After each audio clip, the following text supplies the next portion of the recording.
Good evening and a very warm welcome to you. Thank you very much for joining us here on the Geelong Region Soccer Show, episode 84. And it is an absolute pleasure to be delivering you all the latest news, views, issues and opinions on the world game from a local perspective. My name's Tonci Prusak, and joining me as he does every Monday night, Steve Curtin. Steve, how are you? Yeah, good. Thanks, Tonci. And it has to be mentioned, I suppose, that we're still on to come down from what was a really big night last night on the Football Out West show, which was dedicated to our late friend and viewer of the show, of this particular show as well, Maxi Santich. So we continue to express our heartfelt condolences to him, his family, the Gospich Bears, the St Albans Saints, and he was still a keen observer of the Geelong region's football programs as well, wasn't he, Tonci? A real lover of local community football. Maxi Santich was only 34, passed away suddenly, has got a young daughter, his young wife expecting at the end of the year. And as you said, Steve, even though he's based in he lived in Melbourne, took a liking to the Geelong Region Soccer Show, was a regular viewer, and look, absolutely, salt, what do they call it? Salt of the earth type of a person who will be sadly missed. If you don't know what we're talking about, do tune into a replay of last night's Football Out West show. And we are, in fact, being simulcast live on the Football Out West News Facebook page and indeed about 10 other platforms as well.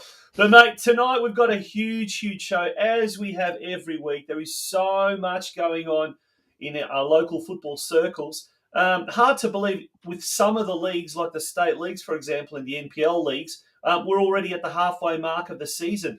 How quickly has the first part of the season flown?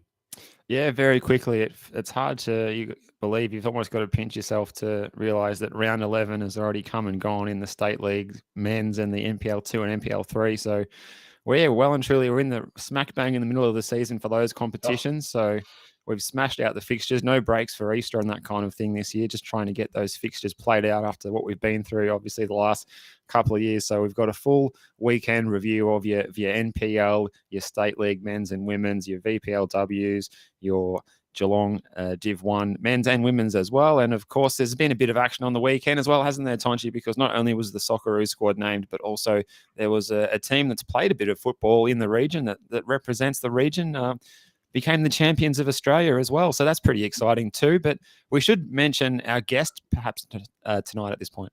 Absolutely, yes. We'll be joined. It's Club in Focus time. Thank you to our sponsor. This week's episode sponsored by Anytime Fitness Geelong.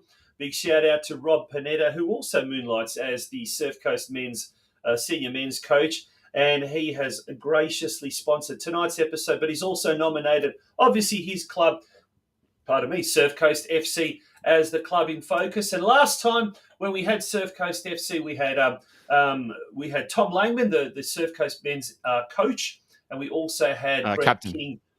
Captain, did I say coach? No, it's not. He's not ready to take Rob's. He's not going to take Rob's job just yet. No.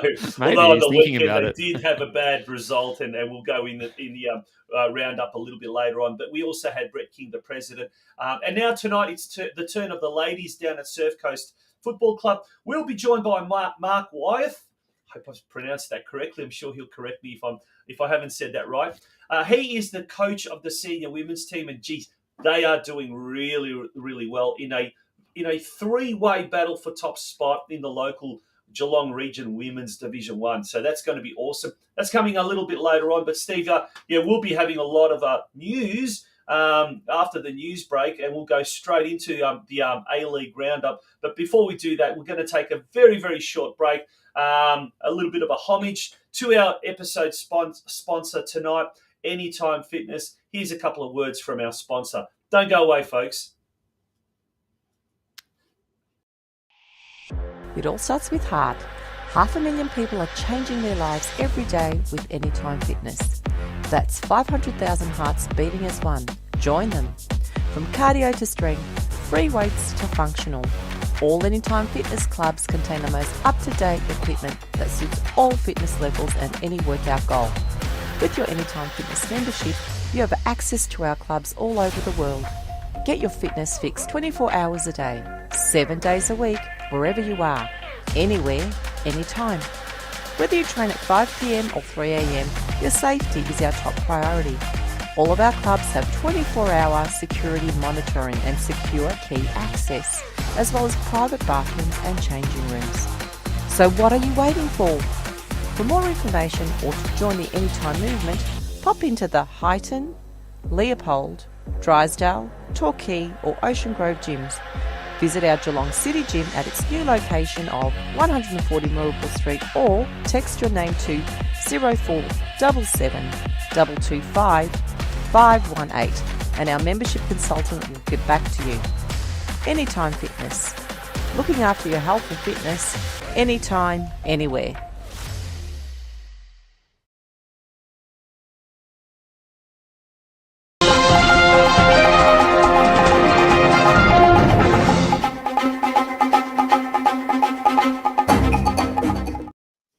All right, Geelong Region Soccer Show news for Monday, the 30th of May, 2022. We're going to kick off things with the big game that took place on Saturday night, and you'll see green and black in both Tonci's studio and mine at the moment because the green and black are now the champions of men's football in Australia. 2-0 winners on Saturday night in front of 22,500 at Amy Park over the Premier's Plate winners Melbourne City. Nuno Reis with the own goal on 2 minutes that Alexander Prijovic had a good hand in as well. Also a good corner taken by Ben Garuccio before Prijovic did get a goal that was credited to him on 30 minutes. That was enough for the boys in green and black to just play their natural game that they've played all season and rely on the strength of Jamie Young in goal, a really strong back four. And they also had a roaring north end of fans behind the goal there to spur them on to hold on to their 2-0 lead and get over the line. And there's the celebrations there. And they've been continuing. And I've seen some good action on the various players' Instagram channels and things like that. If you haven't followed Alessandro Diamante's Instagram channel in the past, well, you're in for a treat. I'm pretty sure everyone knows about that by now, though. But it looks like there was a bit of a Mad Monday continuing on today and dress-up party and all kinds of things kicking on. Big celebration in Spotswood yesterday. There's a picture of it there. And Steve, I just want to talk about this place. It was Graysland. Now, have you been there? Look, you know what? About a month ago, the first I heard about it, and we happened to be in Melbourne after the Little Tackers, one of his soccer games in Melbourne. We thought we'll go to this place. It's right next to Science Works. It is a foodie's delight. There's about 60, 70 stalls, if you want to call it that, stalls, and they all are basically out of shipping containers, and they cook the food right there. It's like a massive food court, and there's about 3 different sections, and that photo that you just saw, there's a massive stage at one end, and can you imagine behind this stage, the backdrop is the Westgate Bridge, and like I said, any food you could possibly want, it's there. So Graysland, folks, this is not sponsored by Graysland or anything like that.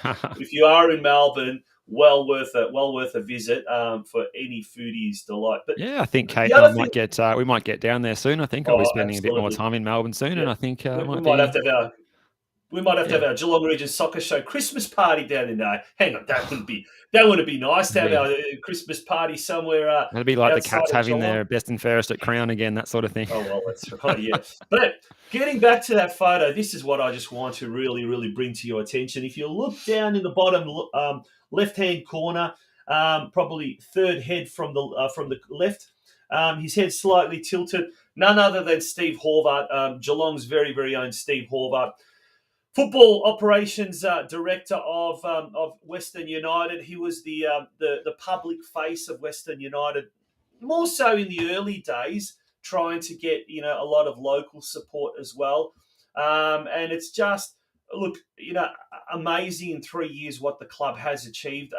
If nothing else, they came up against the might of Melbourne City with their endless resources and endless finances, and we're able to I don't know if you want to call it an upset or a It's an well-deserved. upset. Would I think you so. would call it an upset? I mean, I Yeah. did see some comments or headlines before the A-League Grand Final suggesting that Melbourne Victory, Western United beating Melbourne Victory, that was a huge achievement, and that they're now underdogs going. Despite that, they're underdogs going against Melbourne City. So you'd agree, yep, that they were underdogs going into the final? Yeah, I still, even despite, the only thing is their record against Melbourne City was very good. What did they only dropped points? They think they'd won 4 of the last 5 against Melbourne City or something crazy like that, or 4 of the last 6, and they hadn't lost in 6 games against City as well. So certainly, like, that record was there. But Melbourne City, like, you always think the reigning champions and the Premier's plate holders and all the riches they have, their front three of star Socceroos players, it sort of makes you think that they're the still the champion elect, but it wasn't to be for Melbourne City. And once the ball was in the back of the net from that corner after 2 minutes, it was only going to be one result, it almost seems like, as well. Yeah, absolutely. There's a lot of little stories, little sub stories throughout the night. One of them from a local perspective, we talked about Steve Horvath. There he is with the coach John Aloisi and his family there. Steve with his lovely wife Tina and 2 sons there as well, sharing in the accolades. I mean, look, the amount of work that does go behind the scenes, whether you like Western United or don't like Western United, whether you like Victory or in Santino Mamone's case, he likes Wales more. Like there's a little bit of a comment there between him and our colleague from Football Out West, Craig Fowler. I'm going to pop that up on screen. There's a little bit of a little banter happening there in the comment section. I've got a Western United top for Santino. We need a photo of it, and Santino comes back very, very quickly with, "I'd rather wear a Welsh top for you, Craig Fowler." Well, Santino. This I can sort, says Craig Fowler. Okay, enough of that. Back to all the little subplots and what's your nights. But that is a great photo there. But this is another photo, Steve. John Aloisi, a remarkable coaching story. He was sacked by Melbourne Heart, who are now Melbourne City. Several years ago, 4 years ago, he went to the Brisbane Roar. Brisbane Roar as well. And I think at the end of the 2018-2019 season, he was quoted as saying, "I don't know if there's going to be a coaching opportunity for me here in Australia." Now, end of last year, he was offered a lifeline, if you like, a coaching lifeline by Western United. And, wow, what an incredible achievement, culminating in a grand final victory. So, like I said, all these little stories, all these little subplots in following Western United's win. But another one, we had Steven Lustica on our show a few weeks back when he was with Adrian Leia. And it was a great photo of Stephen surrounded by his family from Canberra who'd come down, and some of his family from Melbourne. It really just reiterated that whole thing that we talked about last night on Football Out with Show about Western United being a real family type of a show, isn't it? Club. That's such a family club. Yeah, like just being there at the ground was obviously exciting. But yeah, you saw every player had family, and there was so many kids, little ones running out onto the field to embrace their dads, and it was nice, and it was just like these tiny heaps of cute little kids running out on the field. And Yeah, for Neil Kilkenny, our recent guest on the Football Out West show, his little kids and his wife coming in from the sidelines, it's just that they were so keen. There were so many people out on the field in terms of support staff and players' families that it was hard to almost spot the players at one point, but that's yeah, something that you might not see from another club and probably wouldn't. But this was, this was certainly the importance given to the fact that everyone's made a lot of sacrifices to get those players to perform, and it includes the family, the wives and kids, and all the backroom staff, and pretty much I think every employee of Western United, even some players, past players. Andrew Durante, he was on an around Australia trip. He came back early so he could be there, and he was getting around the celebrations wearing Diamante's shirt and things like that. You wouldn't see things like this, I don't think, for other clubs, because for some reason they've just managed to get this culture and spirit that's very good, and I think it extends to, hopefully it still extends to this Geelong region. And I know they put on buses for fans to travel up from GMHBA Stadium. I think there was a couple of buses went up, so well done to everyone. Perhaps you're watching the show tonight. If you did travel on one of those buses, let us know in the comments how that trip went, particularly the way home. I'd like to hear how that went as well. Did you go to Graceland? Did you go to the family fun day afterwards? Were you at the game? Your own recollections, your own experiences. Where to now for Western United? Will they increase their membership next year? Will they double their membership? Will they get average crowds of 10,000 plus next year? Or will they continue to struggle until they get their own stadium? Let us know your thoughts and feelings. But in the meantime, Steve, a huge couple of weeks coming up for the green and gold. The Socceroos. Let's talk about that. Yeah, geez, the football world moves fast, doesn't it? It's one chapter closes, which is the A-League men's season. Now it's straight into these FIFA World Cup 2022 playoff matches. We've got the first fixture coming up is a friendly against Jordan. That's another one to set your alarms for. That is at the bright and early time, Sparrows as they call it, at 4 a.m. on Thursday morning. And then the big one, the really big one against the UAE in Doha on Wednesday, the 8th of June at 4 a.m. Must win, obviously, must win that one. And then it's only a one-off match. And then in these matches, anything can happen. Graham Arnold's named his squad. Some people are happy with it. Some people are not happy with it, perhaps. But yeah, hopefully he's got his plan in place for 11 players that can beat the UAE. And then they've got to get past Peru after that. And I don't know, one of the only encouraging things I can think of is that Adam Taggart has recovered from injury. And I think because since he's been out injured, they've only won one in their last 6. Who's going to be the tougher opponent, do you think? The UAE or Peru? It has to be Peru. The only thing for the UAE is probably that it is played in their own region and they might be more used to the conditions. Perhaps Peru might not be at their best playing in the Middle East, and maybe we've got an advantage there because we play there a lot in these Asian qualifiers, maybe some advantage. But look, I was at that game when the Socceroos were torn apart by Peru in Sochi in 2018, and I don't know if we've strengthened our side a lot since then. I don't know if they have either, though. We both might have dipped a little bit in the quality of our national teams. But yeah, if that was anything to go by, we're going to need to turn it around because we got comprehensively outplayed in that game 4 years ago. Absolutely. Okay, folks, we're going to take a very, very quick break. Consider becoming a member of the Geelong Region Soccer Show. We need you. We need you to become a member, to show your support and to help us do what we're doing. Thanks to the clubs, thanks to the sponsors who sponsor our shows. But ultimately, that's fast going to dry out, fast going to run out, and it's the membership that keeps us going. Look, there's the website, www.patreon.com/Geelong Region Soccer Show, www.patreon.com/Geelong Region Soccer Show. And Santino Mamone tells me if we get 3 members signing up tonight, he will next week wear a Western United top on air. Courtesy of Craig Filer's thing. So well done, Santino. I think we just stopped you here. I don't know if he's going to talk to us ever again after that. But if we get 3 members tonight during the course of tonight, that's not a lot of people. We will. Yep, Santino said he will wear a Western United top on air next weekend. Right. Well, the membership hotline is ringing here. Hang on. Who's it? No, sorry, that was a false alarm. But I'm sure we will get 3 tonight, Santino. So we look forward to seeing that next week. Come on, all you Corio Soccer Club people, I'm sure you want to see Santino wearing a Western United top. As I said, we're going to take a very, very short break. When we return, it's the local roundup. We're going to get straight away into the NPL, and boy, is it hotting up in the NPL this year. Don't go away.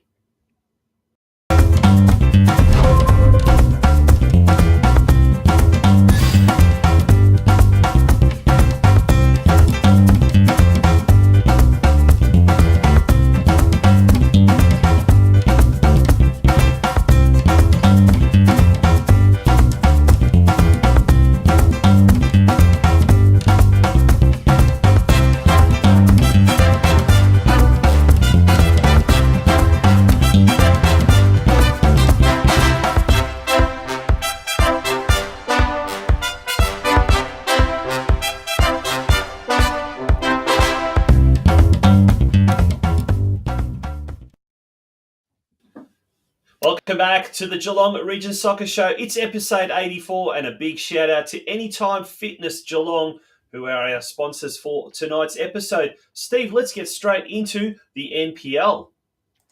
All right, NPL 2, round 11, first versus second at Alco Park took place on Saturday. North Geelong Warriors were celebrating their past Players' Day as well, and they got a 1-0 win against Moreland City to really consolidate their place at the top of the ladder. George Ellis scoring what I think is his 5th goal of the season, which is good going for him. Very, very, very well played. So getting the all-important goal, and then Moreland City reduced to 9 plays in the second half with Christos Theodorakopoulos and Jamie Latham both seeing red, a straight red for Latham as well. So certainly that helped the Warriors' chances of hanging on. Did you get along and see a bit of this match? I did see a bit of this match. Yeah, it was a real Dow battle. I mean, we saw Moreland City, Steve. Me and you, we commentated the Moreland City versus Werribee City Zebras game. About a month ago now. Yeah, and it sort of came down to one goal. On that occasion, it was the Moreland Zebras Moreland City that prevailed. Yep. On this occasion, it was the Warriors.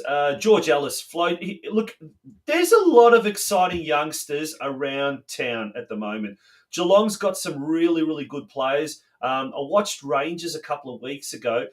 They've got some really exciting youngsters as well. Galaxy United are blooding youngsters as young as 14 years of age. And, they had 3 or 4 17-year-olds. We'll talk about Galaxy a little bit later on. But North Geelong have got some really exciting youngsters. And across their backline, they've got players like Mitch Stosic. They've got Anthony Banavats, who's a veteran, but he's only, I think, 23 or something like that. Yeah, young. But George Ellis is this young, overlapping fullback, if you want, loves to go forward, loves to attack. He earned a free kick on the edge of the box, and then he scored with a header that was basically rebounded off Anthony Banavats.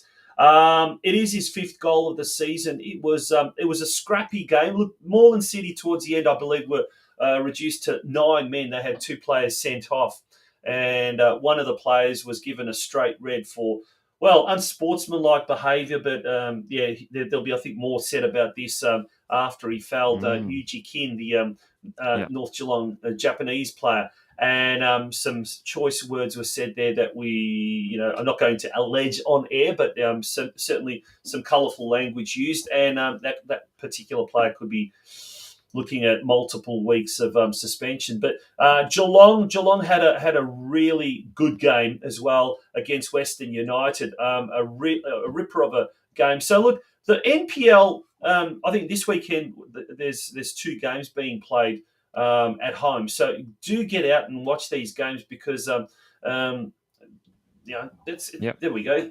They're absolutely fascinating. I tell you what, at the moment, it's just, there's a lot of good football, a lot of good action happening at the moment. So, do yourself a favour and get out there.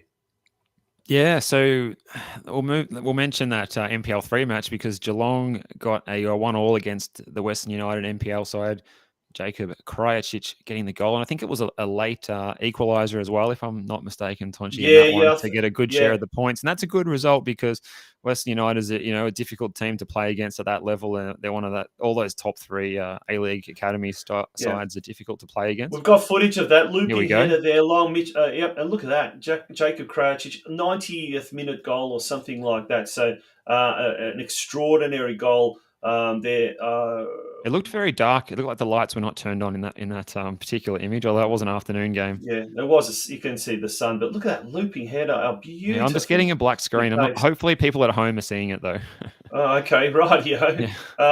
Well, that's. I'm sure Santino will let us know if he's seen it or not because he's all over this. Yeah, absolutely. No, for some reason we've just missed that out. Unfortunately, I'm not too sure what that's the case. If you do go out to the Geelong Soccer Club Facebook page, and they've got a highlights of that. It's definitely. Thanks, Dragon says he's confirmed that, and Vlad as well. Yeah, thanks guys. As Tonci says, get over to the Facebook page and check that out. Yeah, I've got it on my second screen as well. For whatever reason, just a black screen came up. Not good. Not too sure what's going on there. We've got to always have gremlins, unfortunately. That's the problem. Mate, let's move along to so next week's games. Yeah, let's go through that very, very quickly. Yep. So Northcote City travels to Elko Park and Ballarat City travels to Stead Park, and Geelong is back to their regular 6 p.m. kickoffs this weekend after playing the earlier time last weekend. So certainly, I mean, both sides are looking to get the 3 points and backing themselves in to do it against lower ranked opposition at home as well. Let's hope they can both get over the line. Northcote City got slammed 7-0 by Pascoe Vale last round. 6 second half goals. Now, Northcote City is the only team to have inflicted a defeat on North Geelong Warriors, a 1-0 win, I think, or was it 2-1 in the opening round? Now, I've been told by pretty much everyone that was there that day that North Geelong was just totally outclassed Northcote City, but they just couldn't get on the scoreboard. Well, This is a revenge game for the Warriors. They want to maintain that sizable gap at the top, and it's a winnable game at home. They do need to keep winning these games and ensuring that they maintain a decent sort of a gap at the top. Remember, it's the top 2 teams going to NPL next year. We could have NPL football again here in the city if that's the case, and that would be just really, really exciting for the region and for a lot of the young players that are coming up through the ranks. Ballarat City, on the other hand, they've been struggling in NPL 3. So Geelong, this is a really, really important game for several reasons. They could quite easily slip into the top 4 with it. Well, top 3 or top 4 or top 5. If they have a good series of results. Now, I'm told the top 4, the top 2 automatically go through. Then teams 3 and 4 go into a promotional playoff because there's going to be 14 teams in division in NPL 2 next year, 14 teams in NPL 3 next year to keep it uniform, 14 teams across the board. So Geelong just needs a couple of good results, a series of good results, and they could be well and truly up there very, very quickly. Very quickly. So definitely. Their form is on the improve. So I think they're a good shout to do that. We should move on to State League 1 and 2 now. I think we'll get that slide up on the screen. Not good news for either of our sides in that department in the men's State League 1. Corio going down on Saturday evening at Altona City. They went down 3-0, and just lost my picture here. That's interesting. Not sure what's happened there. And then the other match was Geelong Rangers. They played against Altona East Phoenix, and they went down 2-1. Joseph Garcia with the goal. Corio will be at home against the Brimbank Stallions next up, while Geelong Rangers will be... tough game. And Geelong Rangers will be against Westgate FC. So let's have a look at the sides at home next week. Yeah, let's have a look at the State League 1 ladder. Brimbank Stallions, they've got a game in hand and they're sitting in 3rd spot at the moment. And they are definitely eyeing promotion. So for them, nothing short of a victory would suffice. They need that win to stay in touch with the top 2 there. But at the other end of the table, Corio are in second last spot. The scary thing here is Strathmore got their first win of the season last weekend. Now, they've got a new coach, former North Geelong Warriors coach, Mickey Chalina.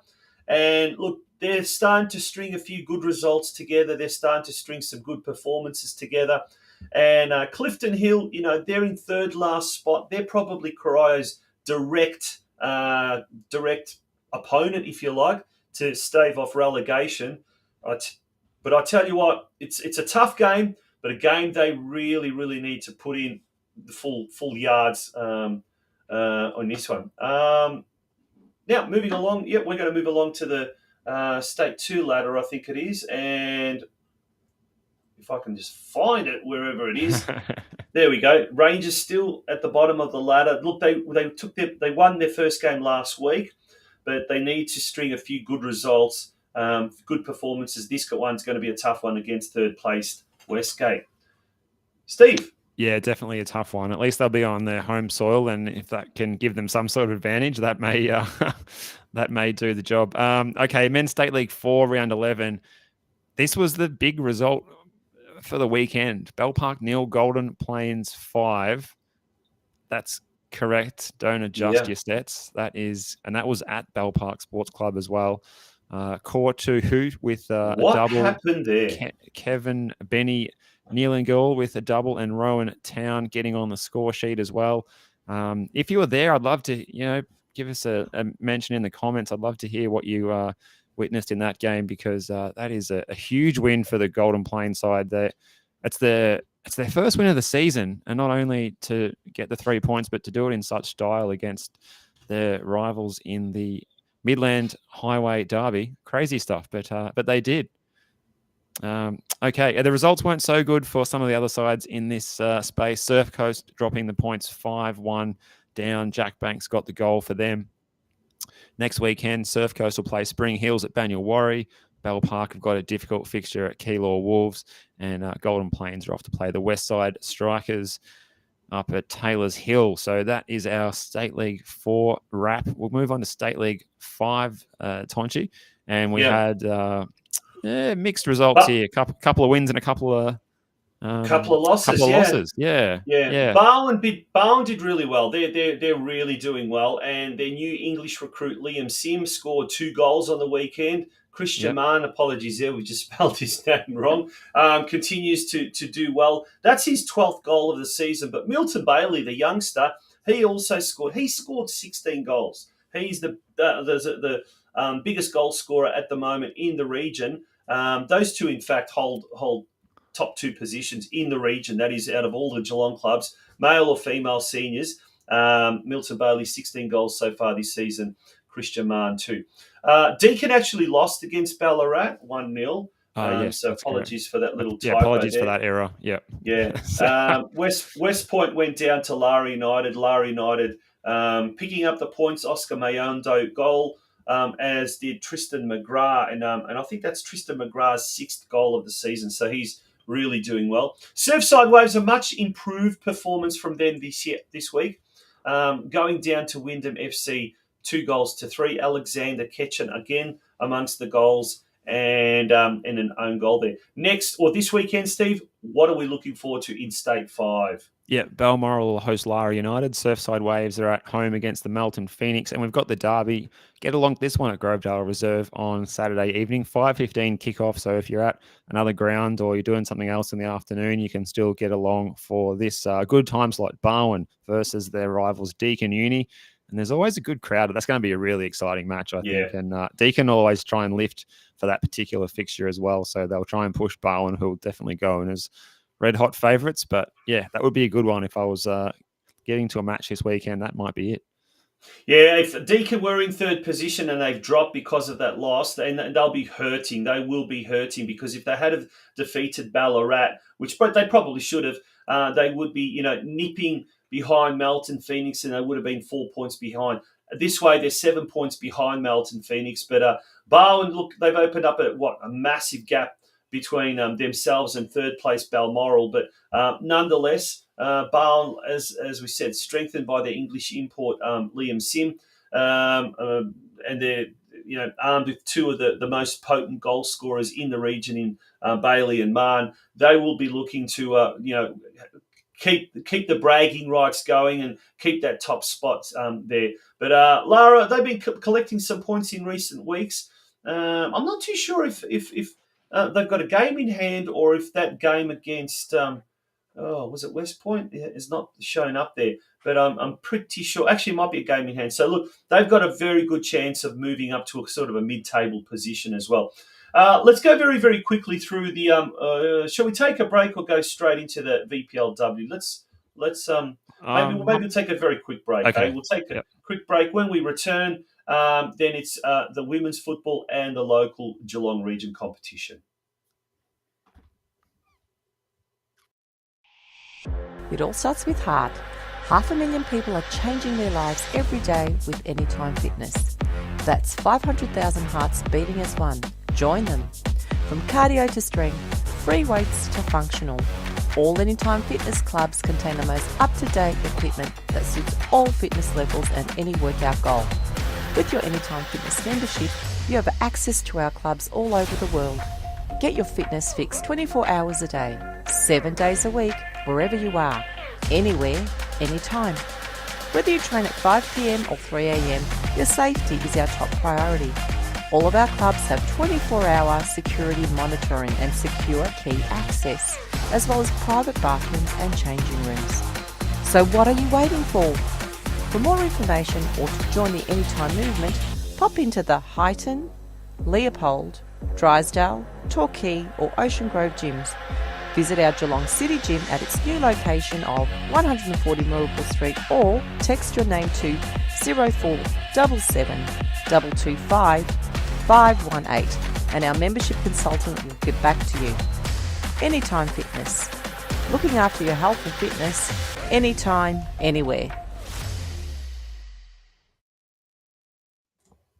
Welcome back to the Geelong Region Soccer Show, Steve. Let's get straight into the women's side of things, the State League Women's, with our VPLW clash. And you were at this game. You commentated the Galaxy game on the weekend. Yeah, VPLW round 9. Geelong Galaxy playing this one at Hume Reserve at their new ground. They're looking pretty good. They led twice in this one.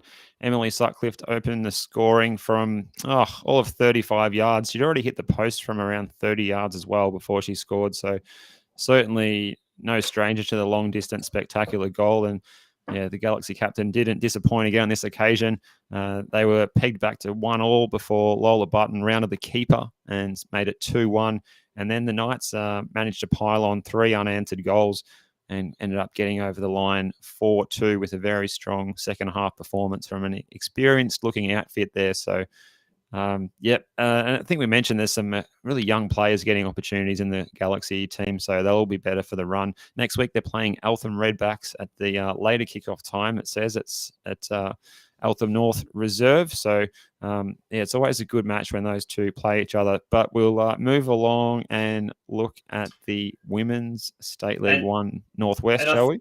Yeah, that game doesn't. I think that ladder doesn't reflect that scoreline there. So Galaxy stay on 12 points, but look how close it is. I mean, there's 1 point separating third from seventh. So it's very, very close.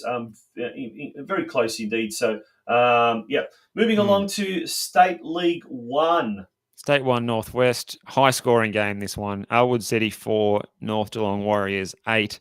And we saw Maya Popperwell with a double, Lara Herrich with a double, Louisa Kump with a double, Olivia Ortiz with a double, Miller Parkin, who I believe was just a 16-year-old, as Ahmed's informed us, coming on through the Rezzies for her first senior goal in this match. So well done to young Miller, and the other goal by Marcella Fierro. So a really good away trip to Elwood by the girls from North Geelong. They're getting another big win, and they go on to play the Spring Hills next week at 3:15 at Elko Park on Sunday.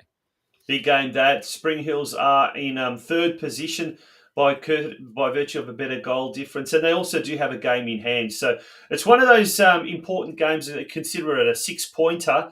It's also close here. Look at that. Spring Hills 12 points, North Geelong Warriors 12 points, FC Clifton Hill also on 12 points. So Three teams share 12 points. And then Essendon Royals in second place have got 13 points behind the runaway leader, Moreland Zebras / Moreland Youth, who also actually have a Geelong girl, Laura Sporanovic, in their ranks. So she's playing there at Moreland Zebras, a very, very ambitious outfit. They want to get to NPLW as soon as possible.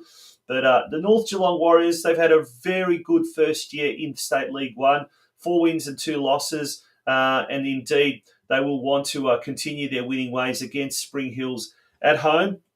And a very important game coming up against this weekend. In State 2, Women's State 2.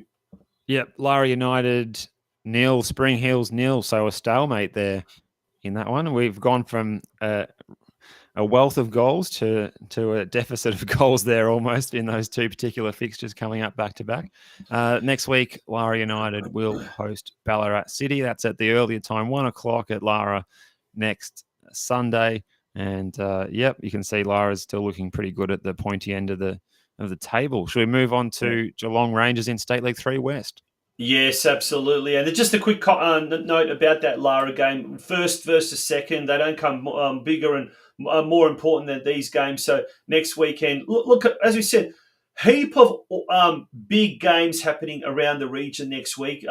Get out and about, rug up, come out to these clubs, experience community football and the best of community football. And wherever you go, I'm sure you will be absolutely well received. Even if you're a neutral fan, do yourself a favour. Get out there and enjoy spending a Saturday afternoon or Saturday evening or even a Sunday afternoon watching, football at its absolute, rawest state. Yeah, go and watch it. You do yourself a favour.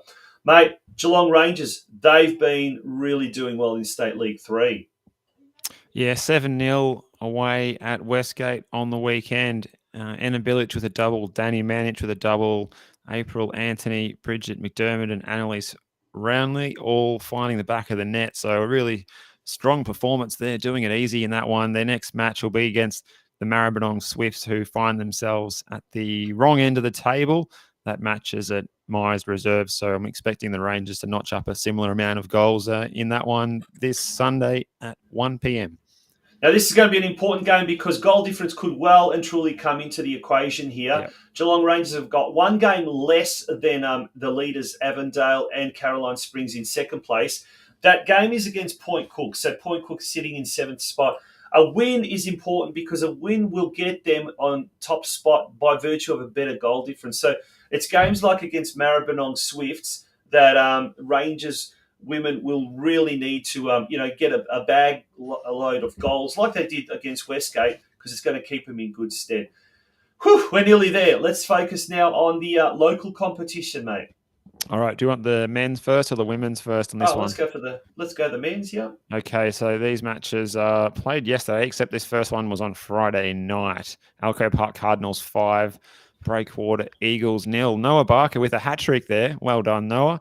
Daniel Grozdanowski with a double as well. So a commanding win by the Cardinals in that one. Armstrong United 0, Bell Park 3. No goal scorers submitted, unfortunately. Barwon 1, FC Leopold 1. Dave Favetta with the goal for Barwon and Leopold. We don't have their goal scorer either. So that leaves us with next week's matches coming up. Bell Park versus FC Leopold, Breakwater versus Armstrong United, Barwon versus Surf Coast, and the Cardinals with the bye. Now with the Women's Division 1 competition, round 6, we had Deakin Ducks run out comfortable winners over Geelong Soccer Club, 5-1. The scorers for Deakin, Alexandra Wolf with 2, Hannah Gordon once again getting amongst the goals with 2, and Maddie Jones. And Geelong's prolific goal getter, Elizabeth Sarcevic, once again amongst the goals for her side, scoring her the only goal for the Lions. Drysdale took on Surf Coast FC. We'll find out a little bit more about this game with our guest tonight, Mark Wyeth, who is the coach of Surf Coast FC. His team celebrated with a high 4-1 win over Drysdale. For Drysdale, Dakota Pearson scored the only goal, whereas for the Coasters, Hannah Wyeth 2, Rebecca McGlinchey and Alan Wines with 1 apiece. And then Geelong Rangers, this is the development squad or the seconds team. they had their colours lowered to Barwon Soccer Club 4-0. Sienna Mallon, who just recently signed for Barwon, netted a double, while Jen Copper and Elise Cook scored singles. Now, next week we've got Surf Coast hosting the Rangers. That's on Saturday, 1 o'clock at Banyulwarri Reserve. Across town, Geelong hosts Drysdale in a big day of football there at Stead Park. All that action kicks off at 1 o'clock. And then Deakin Ducks hosting Barwon in the women. That's at 1:30 p.m. kickoff. And then later that evening, Steve, as you mentioned, it's the turn of the state 5 men when Barwon hosts Deakin at Grovedale Reserve. Have a look. Let's have a look at the ladders. Yep, there we go. Barwon leading the way from Bell Park in the men's. In the women's, it's Deakin Ducks Gold leading the way from Barwon in second, and Surf Coast breathing down their neck in third, very tight at the top in the women's, with that top three sides all very close together. And thanks to Ryan Horitz, who's pointed out that the Rangers women are playing that catch-up game at Point Cook. That's going to be tomorrow night, so that'll help level out that table in the women's State 3 West. Oh, interesting. Yeah, definitely. And that's it for our roundup. Folks, it's the Geelong Region Soccer Show. Don't go away. We're going to come back very, very shortly. When we do come back, it's Club in Focus time. Tonight, it's the Surf Coast Football Club. And with us tonight will be the Coasters, the coach of the Coasters senior women's team, Mark Wyeth. He's in the green room. He's itching to tell us all about his team, and they are doing very well this year. Don't go away, folks. It's the Geelong Region Soccer Show. This week sponsored by Anytime Fitness Geelong.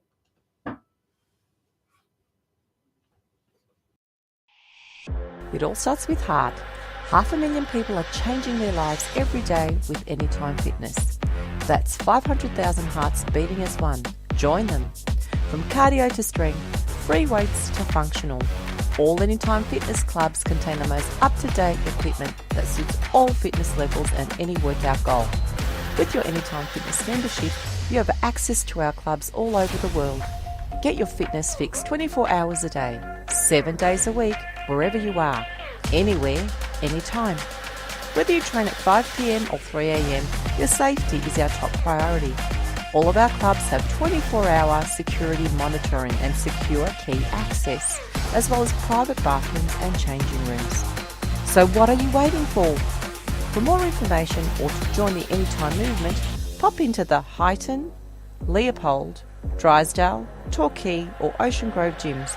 Visit our Geelong City gym at its new location of 140 Marlborough Street, or text your name to 0477 225 518 and our membership consultant will get back to you. Anytime Fitness. Looking after your health and fitness, anytime, anywhere.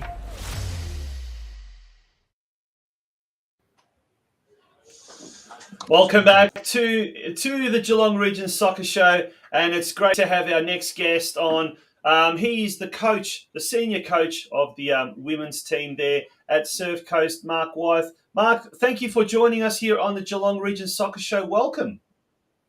Thanks, Tonci. Thanks, Steve. Well, great to be along. Come along.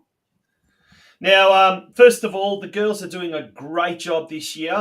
We looked at the ladder, and we'll bring that ladder up very shortly. But it's an interesting competition, isn't it? The women's Division 1 competition this year. A three-way battle for top spot. Deakin on 13, Barwon on 13, and Surf Coast on 13, all separated by a little bit of goal difference. Tell us about the competition this year. Well, look, Tonci, it's really good. It was interesting when they split it up because we weren't sure how it would go with only having six teams in that Div 1 and having a bigger group down below. But look, we've had the 6 games so far. They've all been really close. Even the game on the weekend, early on, definitely it was definitely really even, and a great goal by young Dakota from Drysdale. And across the board, we haven't had any easy games. There's no time to relax right through. Doesn't matter who you're playing. So yeah, it's been a really positive and a really great environment as well. Like, it's been really positive from all the clubs. So yeah, no, really enjoying the season. I know my players are, and it's an interesting that they know a lot of the other players from the other clubs as well. So there's lots of banter, but really good natured banter as well. So it's great. Perfect. That's the way we like to see it. And the women's football, as I see, always played in really good spirits as well, and good sportsmanship as well. Now, Mark, let's talk a little about yourself and your coaching journey that's led you to this point. For those of us who don't know your backstory, how long have you been around at Surf Coast, and how did you end up there, and what did you do in football prior to that? Yeah. So probably I started where I started. I started with helping out Brian Conn down at Geelong Rangers originally, back when the boys were playing under 11s. So that was where that back in under 11 and 9 down there. So with Brian, which was great. And then when we moved across to Surf Coast, the boys moved across when one of my sons, Jack, was under 12s. So yeah, started helping out as assistant coach down there under 12s, and then just worked my way through and got offered an under 13 coaching gig because they needed a coach and I was around, sort of thing, like what happens normally. And then just coach right through juniors with the boys initially, and then picked up coaching my daughter in under 13s, under 14s, that's kind of age group. And just working my way through there. As you saw, Hannah got a couple of goals on the weekend. So still coaching my daughter, which is great. How's that going? Do you enjoy that side of? Does she enjoy it as much as you do? Yeah, I think so. Yeah, no, I think she's happy to have me along, so which is great.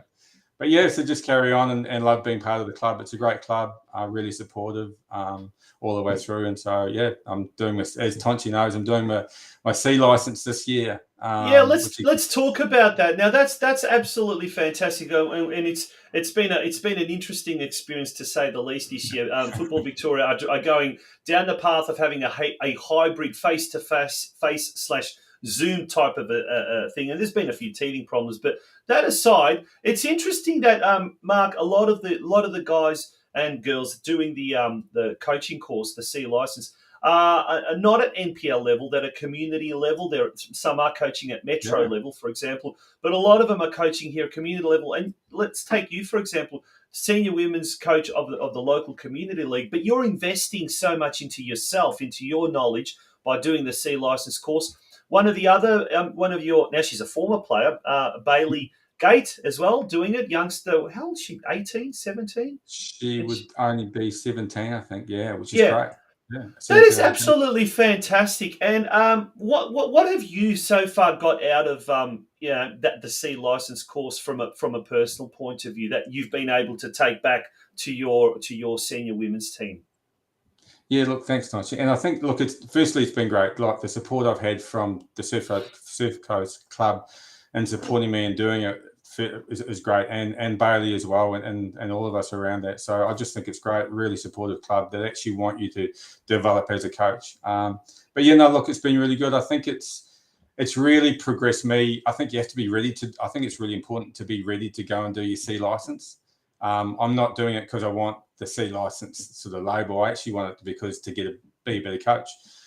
So I'm really enjoying that analysis of games and then taking that back into coaching on the Tuesdays and Thursday nights and going. And I know my players are fed back going, hey, the sessions are much better. The sessions, there's a real theme around what we're doing, so they can understand what we're trying to work on and things. And we're seeing, and I'm seeing as the team's developing throughout the season as well. So which has been great. So I think it's that really taking match day back into game and into training, and really getting benefits out of that. I know. I find a lot of it is that analytical approach. You start to analyze your own performance, your own sessions, and each session there seems to be a bit more of a purpose. But you mentioned you're coaching your girl, Hannah. How do you find coaching your own child? Do you find, especially at senior level, do you find you're a little bit harsher on her, and you try and make up for it, or do you just try and treat her as one of the others? And how does she find when she cops a bit of criticism from dad coach, not dad? How do you find that interaction now at the back of your mind, having that sort of having done that C license course as well? Oh, look, I try to be, and I get feedback from the players as well. So I try and be pretty even with my feedback to the players, and trying to give it across the board, including to Hannah. She's not afraid to. And we have a chat after training and after the game, and obviously debrief. And I think every dad does that. Every mum or dad who are coaching their son or daughter, I think, always has that debrief coming home. So I think that's just part of the course. I think we got a great relationship, so I don't think there's never been a concern in that space. So I think you just have to be really even, and I think if you just coach your daughter or son like you would coach anyone else, and be honest and fair, then I mean, if you're screaming and yelling at anyone, doesn't matter who it is, then it's going to be a problem. So I try not to do that. I get ticked off sometimes by the players going, "Hey, it's okay, calm down." I'm pretty passionate, like we all are. But no, I really enjoy it and wouldn't do anything. Wouldn't have it any other way.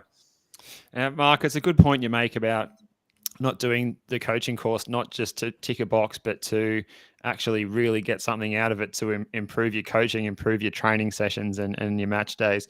On that as well, with that, has there been any in-person sessions yet? And if so, what's it like to be in the classroom with Tonci? No, it's really good. And I was going to say, the other thing I've really enjoyed out of the course is that network of other coaches. Yeah. And my kids laugh because I'll go and watch. I went and watched my son. He plays down at Deakin, and I went and watched there. And I knew, and Ange, one of the other coaches on the C license, was coaching the other team. And my family were laughing at me because I'm going down there chatting away to Ange on the sideline. So it really is that network of coaching other coaches that you connect up with and chat away with. So, Tonci's all good, and we learn a lot from him as well, and get to criticise his coaching as well, which is great. Yeah, that's good. Yeah, exactly, and vice versa. That is so true. And look, the football community in Geelong, and that's something I personally love about the football community. You go around to the different clubs, you go around to the different grounds, you have a bit of a chat, you have you might have a soft drink or a beer, but it's our common love for the game at grassroots level. And I think the more and more people do coaching courses, male or female, young or old, seniors, women's, juniors, men's, regardless, I tell you what, all it can do is just improve the level of coaching here in Geelong. And that's something that a lot of people have said, that we lack good coaches. Well, the C license, as you said, Mark, it's not just automatically going to make you a brilliant coach, but what it will do is it'll force you almost to become a little bit more analytical, a little bit more wanting to stretch yourself out of the comfort zone and what you're not. But talking about comfort zone and changing and what you're not, at Surf Coast, there's a lot happening off the field. And one of the things that's happening there that's really going to propel the club in a whole new direction is a strategic women's program or a plan. I've heard something very briefly in a chat with Surf Coast President Brett King, who mentioned it to me. But you know a little bit more about it. Tell us the exciting things that are happening at Surf Coast in that area. Yeah, thanks, Tonci. Yeah, look, it's fantastic, and it's led by our committee. So we've got a fantastic committee. And made up of male and female members as well, so it's great. We've got a really balanced and equal across the whole club, which is fantastic.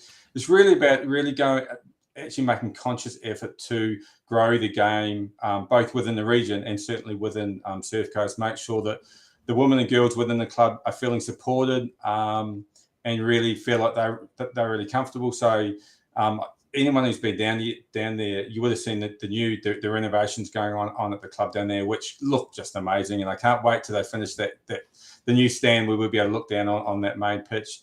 But we're going to have some dedicated female change facilities for the first time, which will, just be fantastic.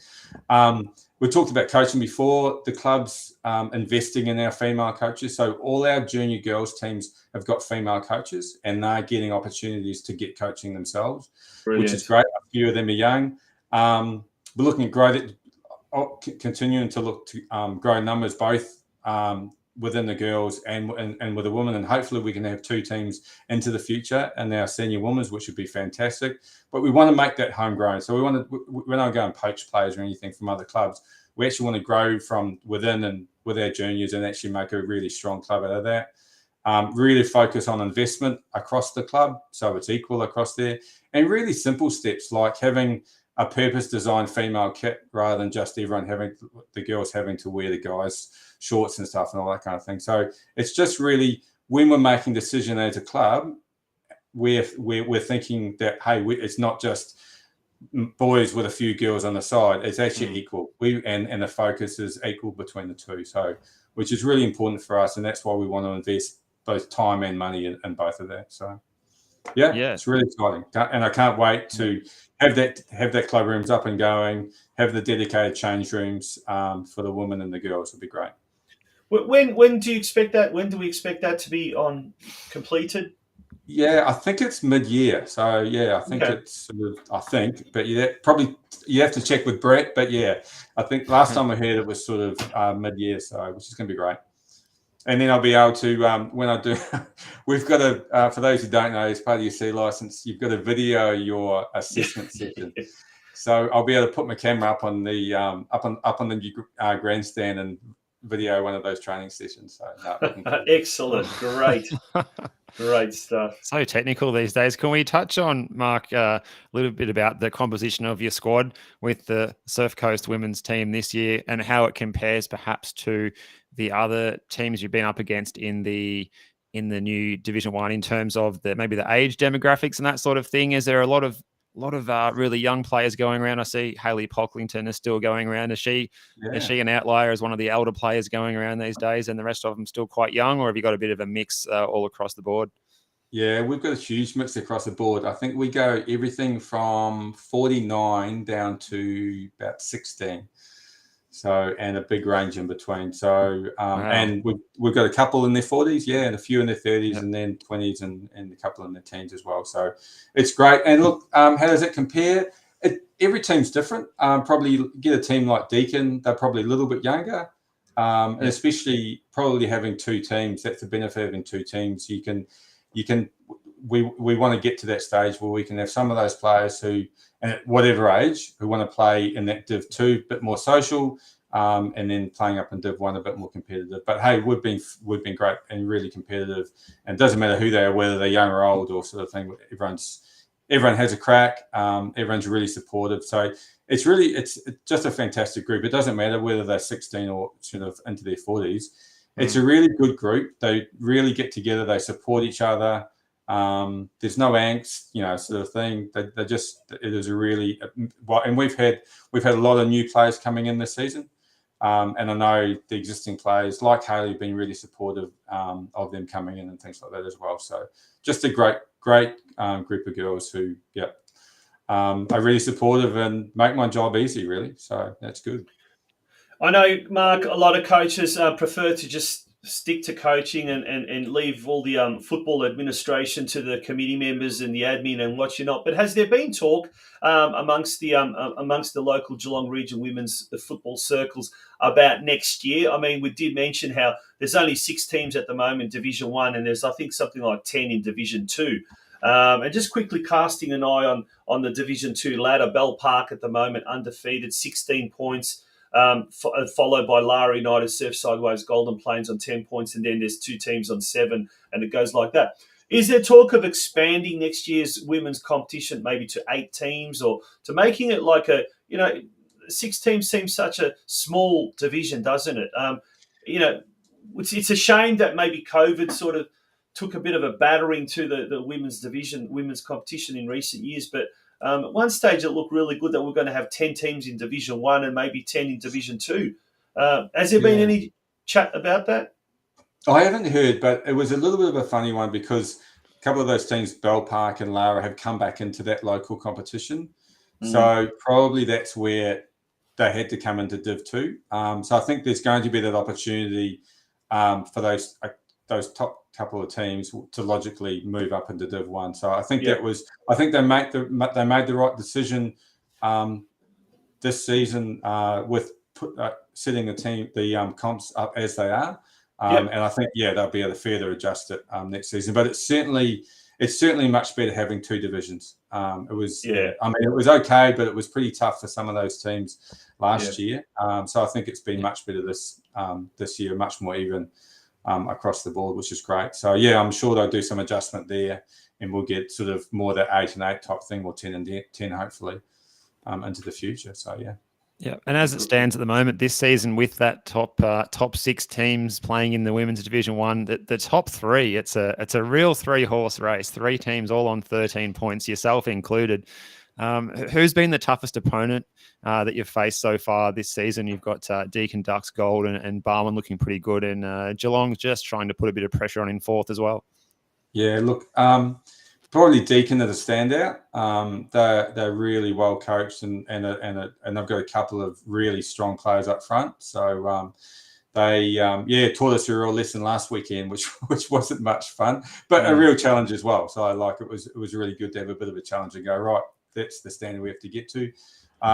So they're really good. Barwon are always absolutely solid. It's always a really tough game against them, and we got lucky. We had a really late goal to pip them 2-1. So that was really, really close. And then, but Geelong, and Geelong, they're only, the fourth, and it doesn't look like it, but they are really, really competitive. You actually go and look at their results. They've done really well against some good sides as well. So again, they're a really tough side when you come up against them. So there's no easy game in that competition whatsoever. And it'll be interesting because we play each other so many times throughout the season. It's going to be really interesting how we go throughout to see after 18 rounds exactly who's on top and who plays finals. And Mark, finally, to you, what are your plans? You're happy to just coach where you are at the moment and lead Surf Coast maybe next year? Who knows? What are you kind of looking at as far as your own coaching side of things? And indeed, what's Surf Coast's plan down the track? You mentioned something about 2 teams possibly. Tell us what the future holds for Mark Wyeth. Yeah, look, absolutely happy where I am coaching down at Surf Coast. No plans to go there anywhere else. So just so the club, just let them know if they want me to. They might want to go, no, we want to get rid of them. Can we get a sound grab of that? Yeah. And we just want to grow and really looking to try and grow participation down on the Surf Coast. So hopefully we can get to 2 teams either next year or the year after, and then maybe one day hopefully get back to State League eventually. Whatever I can do to help that happen, 100%. That's my ambition. That's what I actually just want to really grow. I just think the sport's fantastic for the girls and the women down on the Surf Coast. It's really important to get them out, especially after all the COVID and everything else.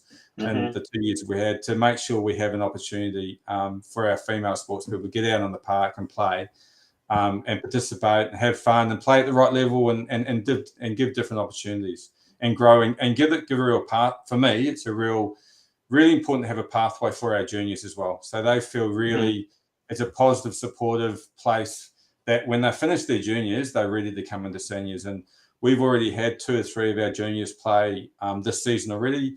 And we made sure we got 3 or 4 of them down along to the practice games before the season started. So that's really about creating that pathway. I think that's really, really important. That's how we want to grow the club, through that pathway, through our juniors, loving being part of the club and carrying on into seniors, which is really, really important because you don't want to lose them when they get to end of juniors.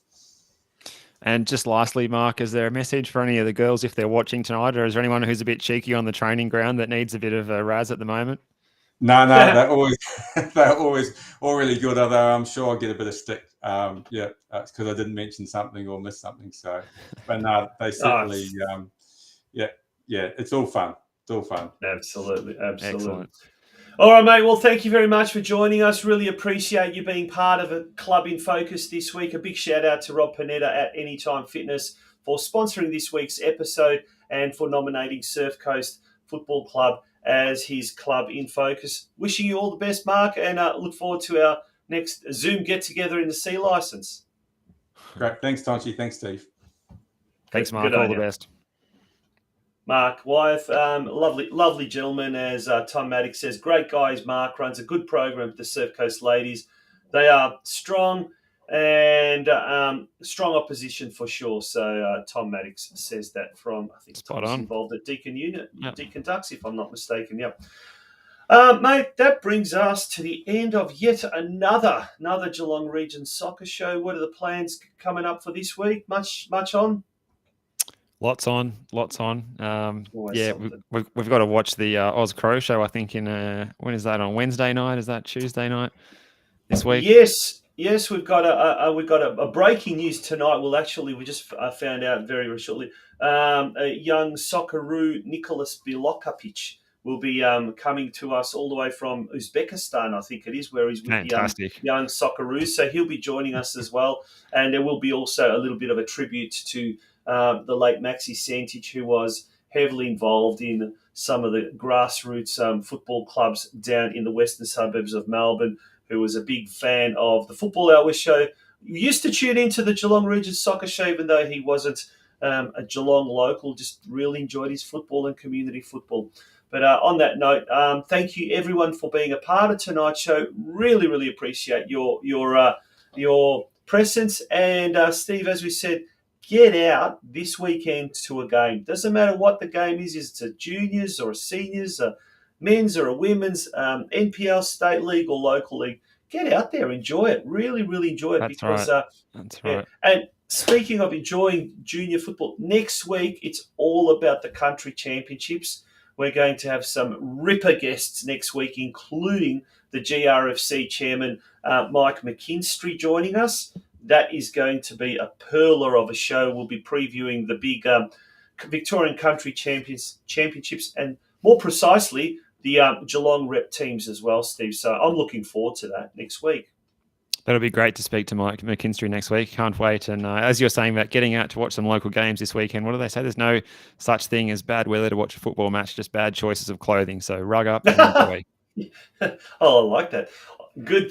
Thanks very much, Steve. Good night, folks. Enjoy the week, and we'll look forward to seeing your company next Monday night here on the Geelong Region Soccer Show. Good night. Good night.